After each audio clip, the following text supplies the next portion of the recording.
Aujourd'hui, la maturité technologique n'est pas un frein. Les solutions existent et nous, chez Veolia, par exemple, nous avons développé des solutions comme Memgaz, qui est une solution brevetée, qui nous permet de valoriser en biométhane à plus de 97%.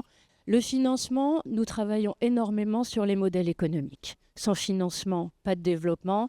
Aujourd'hui, en tirant le meilleur parti des BPA, par exemple, les biogaz Purchase Agreement, équivalent des PPA, nous arrivons à développer des solutions à l'échelle et à vraiment créer de la valeur pour les collectivités et les industriels.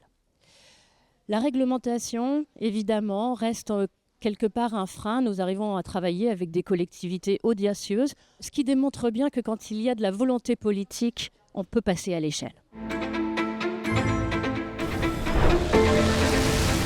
La souveraineté européenne, ça se construit, territoire par territoire, installation par installation.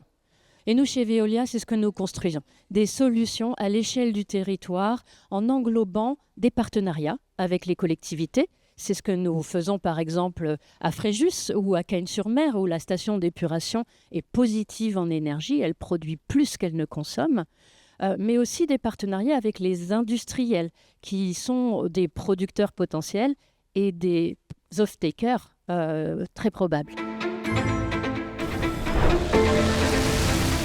Je pense que le développement se passera par l'exemple. L'acceptabilité, elle passe par la visibilité de l'impact positif des solutions. Dans les exemples que je vous ai cités tout à l'heure, mais d'autres que nous avons à l'étranger, nous pouvons démontrer que ça fonctionne et que les modèles peuvent être économiquement viables. En France, seulement 15% des stations d'épuration de moins de 100 000 habitants sont équipées en production de biométhane. En Suisse, c'est 100%.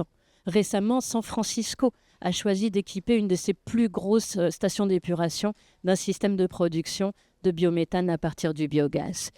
Donc, par l'exemple, nous montrons non seulement que nous pouvons produire de l'énergie locale décarbonée, décarbonante, que nous avons un vrai impact sur la réduction des émissions de CO2, mais aussi que nous créons des emplois et que nous offrons de la sécurité aux industriels et aux collectivités environnantes.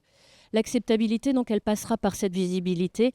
Et encore une fois, le modèle économique, lui, il faut l'inventer, il faut le promouvoir parce que les solutions, elles fonctionnent.